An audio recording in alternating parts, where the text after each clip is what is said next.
Hello everyone, recently I have got this problem. Due to this reason my PC is shutting down or restarting continuously. So I have to fix this problem, and this solution applicable for Windows 10 and 11 both. Before solution, we have to find out the problem. What is the problem? Here an operating system wasn't found.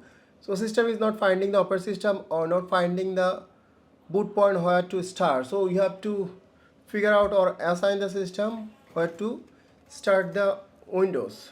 For this we have to go to the BIOS. For this, for my PC, I have to press the F2 or delete button continuously so I can get here, or you have to find out the BIOS button from the Google. So now we are in BIOS. We have to find out the boot menu where we can set the boot priority. We can do two-way here. One is from the boot menu and another one from the boot priority. So from here we have to choose the Windows Boot Manager, or we can, as I earlier said, we can do it from the boot priority, and we have to save this setting.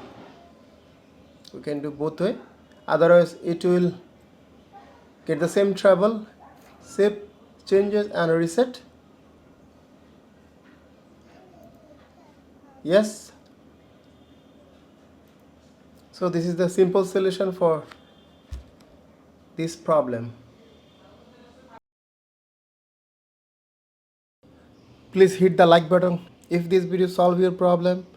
Thank you for watching. See you next time.